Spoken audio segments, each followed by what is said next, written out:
You're listening to PetLifeRadio.com.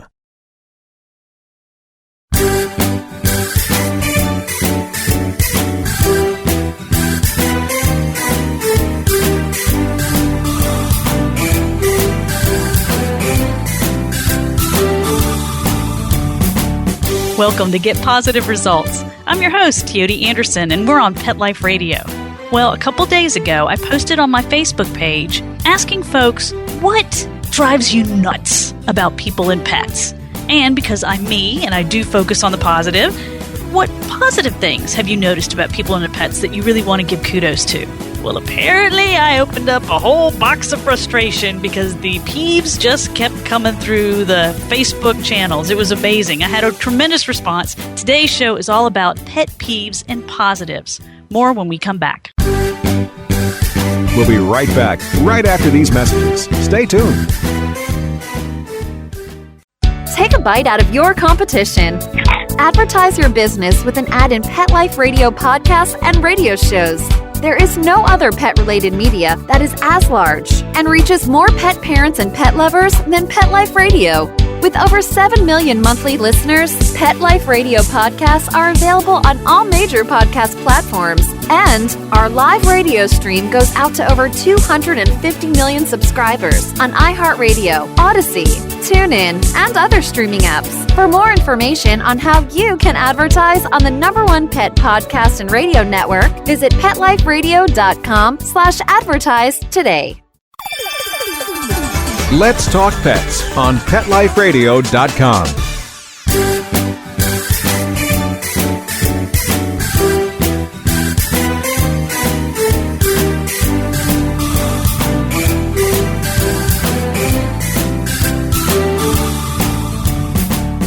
Welcome back to Get Positive Results on Pet Life Radio.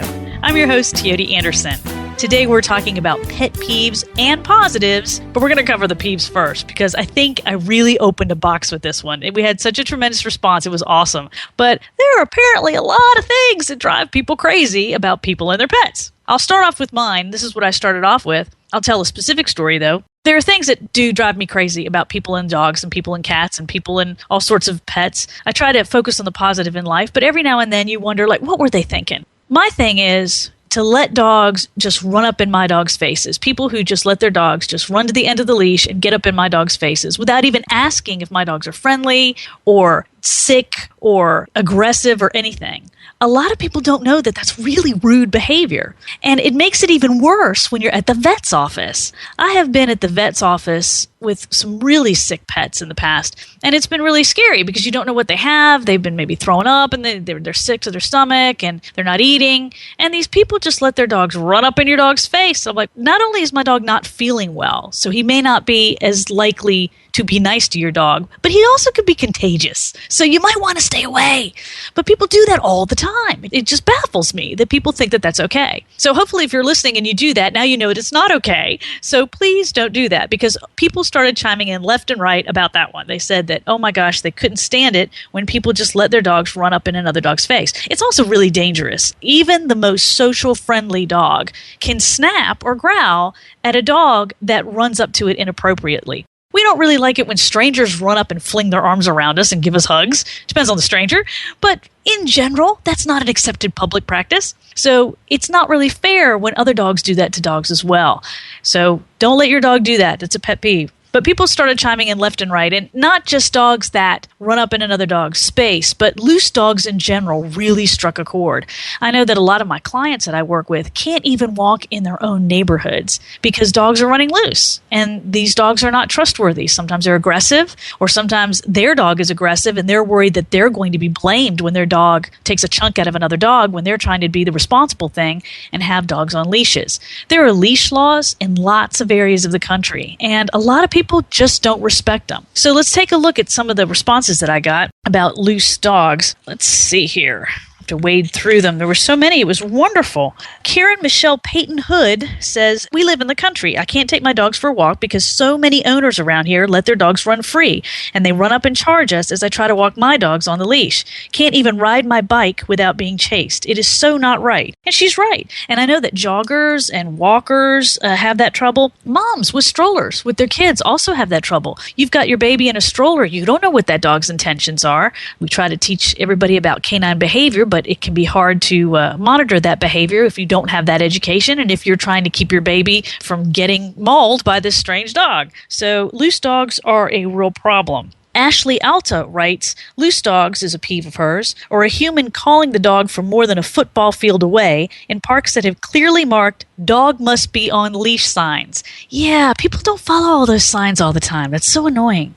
That's not a good one. Dana Arrington Maynor writes, owners who let their dogs run free in neighborhoods when there is a leash law. Again, I struck a chord with all these loose dogs.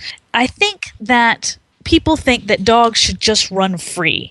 And that's not always the case. Dogs don't necessarily need to run free. They need an adequate amount of exercise. But if you have 3,000 acres that's contained and your dog can run into it, that's one thing. But when you're infringing on someone else's space, that's when it gets dangerous. Plus, off-leash dogs, loose dogs can get hit by cars. And there's some people out there that don't like dogs, and they can hurt your dog deliberately. And that's not a good thing either. Connie Barada writes, dogs off leash, especially with their owners with leash in hand. On the street where I walk my dog, 5 or 6 owners do this. The other day it was a pit bull. I picked up my dog in my arms and leaned with my dog against the side of the car as the luckily friendly pit put paws on my back and nose on my shoulder. Again, the owner with leash in hand. Now that's scary. I love pits. If you've listened to the show before, you know that I happen to love pit bulls. But any dog running up to you, you don't know what its intentions are. You're trying to protect your dog, and this dog is jumping on you with the owner with the leash in the hand. Connect the leash. Just connect the leash. Loose dogs were definitely an issue. And another thing that came up with people with loose dogs was the product of dogs. After they eat, they have to go. And, that brought up quite a flurry of comments as well. Owners that don't pick up after their dogs. And we had some good comments on that. This Jack Goldstein writes, although I'm not a pet person, I think I can contribute. And you absolutely can, Jack. Thank you for doing so. I had a neighbor in Queens who allowed her dog to run the backyard, a yard adjacent to my back. She didn't clean after her pet, and I had the misfortune of having people over and having to sit and smell what was not pleasant. It was a cookout, and I just asked my guests to come in the house. Even if you have your pet in your own backyard, it really is important to clean up for sanitary reasons and for neighborly reasons. Heaven knows we don't always get to choose our neighbors, and so sometimes neighbor relations can be difficult. But if you don't pick up, you're not the only one who's smelling that. Your neighbors are smelling it too. And I can imagine with the cookout, that was not the most pleasant atmosphere you wanted an environment for the cookout there, Jack. That's pretty terrible. I've got another one here. Pardon me while I flip through this. It was a really good one. A lot of people said that people who don't pick up don't carry their own bags to pick up the poop. Also, somebody had a really good point that if somebody picks up and puts it in a trash can, that's great. But if you're not a pet person and that's your trash can, you don't necessarily want your trash can smelling like poop. I thought that was a great comment. And I'm sorry I can't find the name right now who gave that to me, but that was a really good one too. We also had a really funny one. Mark Johnson contributed, having someone's dog start humping a person. That's just awkward. Isn't it awkward? I have been in lessons where that's happened, where the dog, of course, they're usually calling me in because of that behavior. Humping or mounting in dogs is the result of a couple things. It's not always what you think it is. A lot of times it's frustration behavior, and a lot of times, especially in puppies, it's play behavior. It's attention-seeking behavior. For example, you have 2 puppies playing together and one's ignoring the other. One puppy will start humping the other one trying to get its attention. Because you give it attention, don't you? Usually the other puppy says, get off me, it's still attention. Negative attention is still attention. Or the person. A lot of dogs do it to get attention from their people. I've had some trainer friends of mine put it on cue, which is rather hysterical. But yes, that's really awkward if you don't want a dog doing that to you and the dog starts doing that to you. That's not a good situation. I can see where that would be a pet peeve. I thought that was a creative one. Harry Kukowski, if I mispronounced that, Harry, I'm sorry. He says, my peeve is humans expecting our dogs or any pet to know or be something just because we say or think so. That's another really good one. A lot of people don't understand that dogs aren't born understanding your language. I get calls all the time from people saying, My dog won't come when called.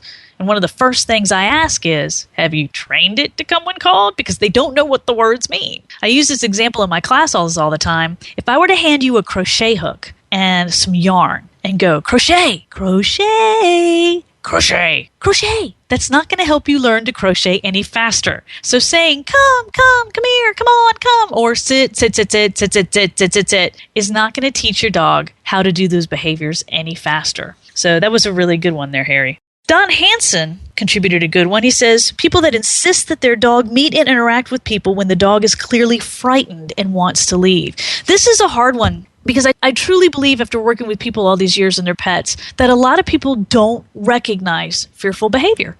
I think that they truly don't understand that the dog is scared, or they recognize that the dog is frightened, but they think that by forcing the dog to interact with people, it will make the dog better. And that is not the case. That's called flooding, and it can be very, very dangerous. It can make the dog actually worse. And it can also make the dog not trust you as much as well, because you're putting it in that situation. So hopefully we're getting the word out there about fearful behaviors. If your dog ever has its ears down, if it's licking its lips a lot, if it's yawning, if it's turning away, of course, cowering, tucking that tail under, this is a dog that's nervous and afraid. And you want to find out what is frightening that dog and never force it to confront that fear. It's just going to make the situation worse. And as a person who understands canine behavior, whenever I see somebody doing that, like, oh, pet him, I'm like, no, your dog is afraid, and I try to educate, because we certainly don't want that to happen.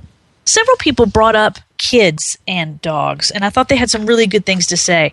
Karen Peak wrote, owners who feel it is fine to allow their dogs to barge up to visibly scared children. This is the opposite of what we were talking about. We were talking about scared dogs, now we're talking about scared kids. And just because your dog is friendly doesn't mean they're going to suddenly win over Junior if he's already terrified. And this can make kids even more frightened of dogs, so we definitely don't want to do that. There was another great one with kids. Suzanne Adams wrote, for us, the absolute worst are when somebody lets a small child, especially a stranger, come running up to our dogs. Or even more dangerous is when people come up, start squatting down or leaning over them, looking them straight in the eyes and want to pet their face. Thank the Lord our sweet GSPs, that's German Shorthair Pointers for those of you who don't know that acronym, have learned avoidance techniques. This is a great one, Suzanne. Thank you. It's really frightening to me that people will let their kids run up to dogs. Not every dog likes children. Some dogs are really, really frightened of children. I remember once I was doing a bite prevention program at a local library. And for this particular program, we had therapy dogs come so that we could teach the kids how to be safe around dogs, and then they would get to practice with the therapy dogs, who were pretty bomb-proof and they'd been screened and tested. Well, I was outside the library waiting for my teams to arrive, and one of my team members arrived with the most wonderful Great Pyrenees you've ever known. Her name was Marcia, and his name was Moses. He's since gone, but I miss that dog terribly. He was a wonderful, wonderful therapy dog. So Marcia and Moses are walking up the walk, and Great Pyrenees look like polar bears. They're huge dogs. They're very, very large. This woman walks up, and she's got an infant in her arms, a baby, very, very young, only a couple months old, human child in her arms. And she leans over Moses, so her child is like 8 inches away from his mouth. Then she asks, is he friendly? Wow, little late to be asking that question. She'd already pretty much served up her child like a little appetizer. Luckily, Moses was friendly, but I took the woman aside and said, well, luckily this is a therapy dog and he's very friendly, but you really need to ask before putting your infant in proximity of the jaws of a giant dog or a small dog. So that can happen quite a bit. And then, of course, as Suzanne also talked about, people who just automatically come up without asking to pet the dog or looking them straight in the eyes. That's a really assertive gesture in dog language. And if you look dogs straight in the eyes, some dogs are not going to have a problem with it, and some dogs will. So we want to be safe. We're going to talk more about pet peeves, and we're going to get to those positives when we get back. We'll be right back, right after these messages. Stay tuned. Hi, this is Tim Link, animal communicator and pet expert and host of Animal Rights on Pet Life Radio. Have you ever wanted to know what your pet is really thinking? Do you want to find out if they truly understand what you're trying to tell them? Ever wish you could build a better understanding and closer relationship with your pet? Well, now you can. Learning to communicate with animals is a 4-part on-demand workshop. In the workshop, you'll learn the essential techniques that are necessary to communicate with animals, including what is animal communication, breathing correctly to achieve the perfect state to communicate with your animals at a deeper level, using guided meditation exercises, a method to communicate with animals, and how to send and receive information from your animals. So if you're wanting to learn how to communicate and connect with your animals at a deeper level, visit PetLifeRadio.com/workshop and purchase and download Learning to Communicate with Animals. You'll be glad you did. Begging to hear more of your favorite show? Full episodes of all our shows are available on demand. Go to PetLifeRadio.com to fetch our entire lineup of Possum Pet podcasts. Also, dig us up in iHeartRadio and iTunes. Let's talk pets. Live and on demand, only from Pet Life Radio. Let's talk pets Let's talk pets on Pet Life Radio. Pet Life Radio. PetLifeRadio.com.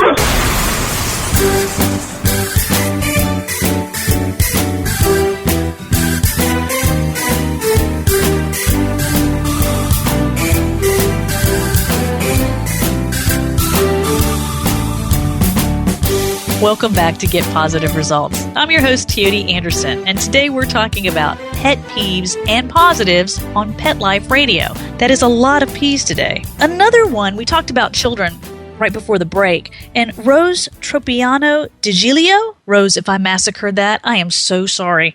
Pet peeve, people who allow their children to climb, sleep, or lay on their dogs, then say, I don't know what happened. He growled, bit, snapped, etc. out of the blue. That is evident all throughout Facebook. Facebook is what started the show today because I posted a question on my Facebook page asking folks to tell me what their pet peeves and positives were. And if you're on Facebook at any given time, you're going to see somebody posting what they think is a cute picture of a dog and a child. And normally trainers start cringing and start breaking out in hives, and we start sweating and we worry because a lot of times the dog in the picture is saying, get this child away from me. I'm afraid, I'm nervous, I'm upset, and the people think it's adorable. Videos too. There's tons of videos. And I don't know if you've ever seen it, but there's this video out there, went viral a while back, of a child jumping up and down like it was a mattress, except it was a Rottweiler. This was a saint of a Rottweiler, but it looked very uncomfortable. It was giving a lot of body signals that it wasn't happy. And there's a couple things that are scary about this. One is that you shouldn't do that to a dog anyway. You shouldn't ride them like horses. You shouldn't let your children do that because a dog eventually could have enough. Even the most sainted knighthood of dogs, they could have enough and finally snap. And then, of course, the dog's always the one that takes the blame. But the other thing that happens is that children become magnetized to that. If your child happens to have a wonderful, sweet, nurturing dog that allows that kind of behavior, young children think that all dogs are like that. That is very, very dangerous because those are the children that are going to run up to those other dogs and they're going to get seriously, seriously hurt. So we definitely don't want that to happen. But those videos and those pictures, I use them in classes and use them when I'm speaking at different conferences and show folks, teaching them how to recognize when the dog's uncomfortable. Because again, it's always the dog that gets the blame, which is always so sad. Sandy Crosby had a good one. She says her peeve was folks who nag their dogs, sit, sit, sit, sit, etc., and then they use their leash, usually with the jerk, to try to get what they want. Again, those words don't mean anything to your dog until you pair it with an action. And it usually takes quite a bit of pairings in order for your dog to make that association. So nagging them is not going to make them any more obedient. Some folks had some really good contributions about researching their dogs. And I thought that those were really, really clever ones to contribute. Let's see. We had Audrey Schwartz Rivers wrote, my pet peeve is someone who gets a pet without doing any research about the species, behavior, breed, needs, etc. Why so many are turned into the shelter. That is so true. Not so much lately from my classes, but there was a couple years where the biggest complaints I got from my clients were breed-specific issues. For example, the folks who had retrievers complained that their retrievers put everything in their mouths. They're retrievers. People who had terriers would complain that their terriers were always hunting things and ripping up things in the house. People who had hounds, for example, basset hounds, would complain that they bayed, made a lot of noise, or that they were smelling all the time and wouldn't pay attention to them. My point was, you pick the dog out. These are very breed-specific traits. So it's really important to do your research ahead of time and make sure that you know all the little quirks of that breed before you bring that breed home. Of course, if you have a combination dog, a mixed breed dog, you want to try to get to the bottom of what's in there as best you can and try to figure out what those combinations are, because you can't really get mad at them for doing what they were bred to do. There are always exceptions. Logan, my wonderful Labrador, didn't like to swim. He just was not a Labrador who enjoyed swimming. He loved baths. He liked the bathtub, but he didn't like to go swimming. So there's always exceptions to every rule. But in general, those breeds have been bred over hundreds and hundreds of years to do specific things. So you can't really get mad at them because you picked them out. So be sure we want people to do their breed research before they bring those furry, adorable creatures that are so cute when they're little,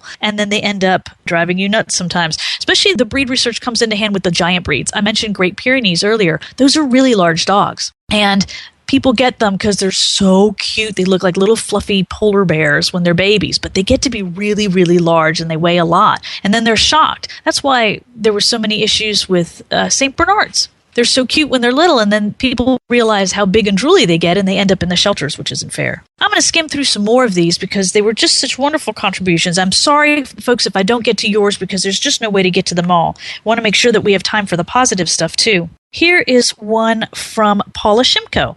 She wrote, I dislike when people allow dogs to jump on them when clearly the handler does not want them to jump on humans. That's okay, I don't mind. That is another excellent one. When you're training your dog and you're trying to get it to behave, especially if you want your dog to have certain goals. For example, I work a lot with folks who want their dogs to be therapy dogs, so they can't have their dogs jumping on people. So when the dog does jump on somebody and the person's petting the dog and making kissy faces at it, they think it's awesome. You're going, oh gosh, thanks. You're just paying my dog for doing this. Could you please stop? We call them untrainers. We try to limit the amount of untrainers that happen in our life. Janet Wallace had some really good ones, contribution from her vet's office. She said that she works in a vet clinic, so she has many pet peeves. We'll only do a few of them. She said dogs barking excessively and very loudly in the waiting and exam rooms without an attempt to quiet them down. We have an owner saying sit, sit, sit, sit. Seems to be a nerve there. Owners that nag their dogs with no attempt to show them sit. Owners that allow dogs to scratch to pieces our wooden doors. Well, that's just rude too. Like it's almost like rental property. People sometimes abuse rental property on vacation, and they don't treat it as if they were at home. So your vet has to replace those doors when your dogs chew them up and scratch them up. And then he's going to have to raise his rates in order to pay for those doors. So it's in all of our best interest to keep those rates lower by not having your dog destroy the vet clinic while you're at it. Susan Gilreath contributed something about flexi leads. We had a few about those. Flexi leads and owners who act oblivious and then can't seem to lock it and stop the dog from being friendly. That's the same thing as the dog running up at another dog's face or running up to a person. Flexi leads do not give you really good control over your dog. McLean Evans wrote, I hate retractable leashes. And my pet peeve is when people bring their dogs to crowded events on them and then proceed to let their dogs run through the crowd, wrapping the cord around innocent human and canine bystanders. That can also be dangerous. But flexi leads, and that's a brand name, but retractable leashes, those can be used in training. I prefer to use them for advanced training, for advanced recalls. They're also really handy when you have to house train your dog. You want to take it out on leash, but you don't want to go out in the yard necessarily with them. You're trying to increase the distance between you and your dog while you're doing some training there. And I think that they can be good for that. But for going out in public, especially in a crowd, that is definitely not a good one. Here is one that somebody contributed about cats. We had a few cat peeves as well. Susan Green wrote, people who bring cats to veterinary clinics, boarding places, rabies clinics, etc., unrestrained because, quote, she's used to it, unquote, even though their cat probably isn't used to dogs barking, leaping, children squealing in a fire hall where clinics are often held, etc., a truck roaring by, etc. So many cats are lost this way, and a secure cat carrier could have prevented it. That is a wonderful contribution. And I don't know why folks won't use cat carriers. I will tell you how I learned this mistake, because I am guilty of this. I didn't get very far, though. You'll hear in just a second. I was not a cat person growing up. We didn't have cats in my household, so I wasn't very used to them. As an adult, I decided to get a cat, and I adopted the sweetest, most laid-back brown tabby cat ever. He was such a doll baby. His name was Tucker, and he was really mellow. He was a lap snuggler. He was a purrer. He was so sweet. And so because he was really laid back, it was time to take him to the vet for a checkup. And I said, well, I'll just carry him. And this was back in the day. This was a long time ago, folks. This was back when crates were kind of considered odd for dogs. So to give myself credit, the thought of putting him in a crate didn't occur to me anyway, but because it was kind of considered odd back then for even for dogs. So I had him in my lap, and I wasn't driving. I was in the passenger side. My car at the time was one of those cars that had the automatic seatbelts. So as soon as the car got turned on, you had the seatbelts would slide along that track and lock in the back. Well, you know where this is going. Soon as that happened, Tucker dug his claws deeply into my shoulder, sprung off me, and disappeared into the nether regions of the back seat. Scared us both to death. Oh my gosh, took 25 minutes. I called the vet office, say I'm running late, to get my cat out of part of the back seat I didn't know existed in the back of this car. Then I said, I think I'm going to go get a carrier. Put him in the carrier. Point being, he was a really sweet, mellow, sweet cat. But something frightened him. He reacted like a cat does. A lot of times cats will flee when they're frightened. And as a result, I ended up with a very sore shoulder for a couple weeks and a poor scaredy cat who ended up much happier in his carrier. So that can definitely happen. I know a lot of people like to walk their cats on leashes, which I think is awesome. The fact is, though, you just have to be careful because even if your cat is great on a harness and great on a leash, you can't always trust the environment. So just like folks who have to pick up their little dogs, if a bigger dog comes after them, you want to pick up that cat and make sure the cat's going to be safe when you take them out on leash. I do think it's great to give them exercise, controlled exercise, and when you do therapy work with your cat, they do have to be attached with you on a leash too. But you just can't trust everybody else. I think that's the running theme of the Peeves section of today's program is you can't trust everybody else. Hopefully after hearing this, we will. So enough with peeves. We had great, wonderful peeves, but I do want to focus on the positive because that is basically how I do like to look at things because some people had some wonderful things to say about other people and the good things that they do. So let's do Katie Johnson. Katie Johnson had people who make time for their dog every day by including her in family activities or allowing time for their walk, exercise, playtime. We always want dogs to be a part of our lives, and that really is heartwarming when you see the dog and the family going out together and having activities together. It's always wonderful. Scott Mara, sorry about that, Scott, writes, kudos, owners that really care about their dogs and put in the time, energy, and money to improve their dogs' lives. That's always wonderful. Sometimes they are a lot more expensive than we anticipated, especially if they get sick. Any of you who've ever had to go to a specialist veterinarian, it is worth every penny, but oh my gosh, you just weren't expecting that bill. The sticker shock look on your face when you got the bill can be hard. But we do it because we love them. And not everybody can spend a lot of money on their pets, but there's a certain minimal that you have to spend. You have to spend money on shots and well care, training tools, reward-based training tools, crates, food. They're not the cheapest thing you could bring home. It's not exactly like bringing home a goldfish. So people who invest in their pets, but mainly too with their time and energy, and that participation is always a wonderful thing. Kang Ni writes, kudos, great owners who understand why their dog is reactive and make great efforts to work on DSCC protocols. Now, for those of you not familiar with DSCC protocols, that's a trainer posting on my page. I get a lot of trainers posting. It's wonderful. That is desensitization and classical conditioning protocols. Those are techniques that are commonly used to help a dog overcome its fear. These are based in science, and they are much preferable to the old-fashioned flipping a dog over, forcing into an alpha role, scruff shaking it, and using punishment-based techniques to force a dog to confront its fear. That's what we don't want to do. So Kang is calling out the folks who are doing it right, and adds, they may not be able to do everything that's needed, but they will work on those that have the greatest public safety implications. Excellent, excellent. Leslie Bowen writes, kudos to parents who have trained their children to ask if they may pet my dogs prior to approaching. Just the opposite of the parents who let their kids go into the jaws of any dog that they see. Having them ask to pet is such a wonderful thing. And I will tell you that every time a child asks to pet my dogs, I thank them and I praise the child for it because I think the child deserves kudos too. I once had my dog at a veterinary conference. This was many years ago.